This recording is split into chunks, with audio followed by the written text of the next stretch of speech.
السلام عليكم، كي دايرين؟ لاباس عليكم؟ نتمنى تكونوا كاملين على خير وبخير، ومرحبا بكم معايا في قناتي شاف ملكه.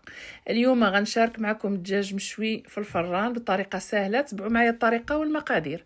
هنا كيما شفتوا غادي ناخذ واحد المعلقه ديال الزبده، معلقه كبيره او 2 معالق ديال صلصه الطماطم، واحد ليمونه معصره، معلقه صغيره ديال الابزار، معلقه صغيره ديال البابريكا او التحميره، ومعلقه صغيره ديال الثومه بودره او ثومه محكوكه، وهنا عندي شويه ديال الهريسه او الفلفل السودانيه، وهنا عندي الاعشاب المنسمه.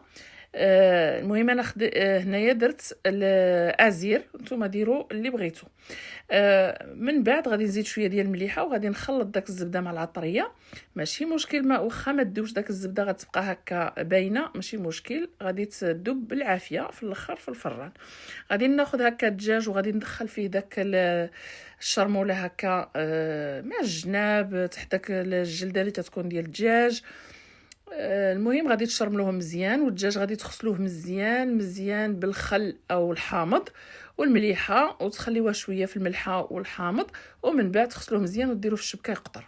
هنا غادي ناخذ اللاطه اللي تدخل الفران، غندير فيها هكا البابي الومنيوم، وفوق منها الكاغيط هذا او البابي ورق الزبده، وغادي نحط داك الدجاج. هانتوما غادي نستفو هكا.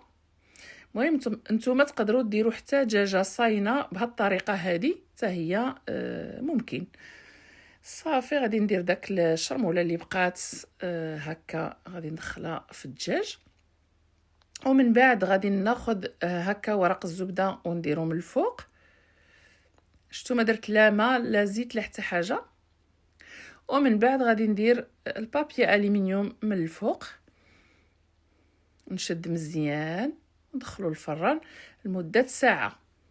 غنشعل الفران من التحت ومن الفوق، ومن بعد منين طابوها نتوما تنخرجهم من الفران، تنجبر فيهم مازال داك المريقه، غادي نخوي عليهم داك المريقه من الفوق، ونحيد ليهم داك ورق الزبده والبابي الومنيوم وندخلهم يتحمروا.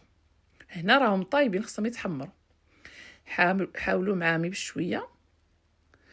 صافي، وغادي ندخلهم الفران، نسقيهم، نزيد نسقيهم شويه هكا بهذا المرق لذيذه البنات بزاف.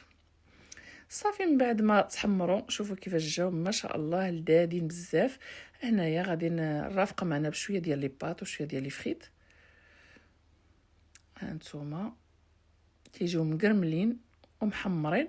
وهنا داك لاصوص درتها في هذا الكويس هذا، ديروها من فوق لي باط، وغادي ندوزو للتذوق.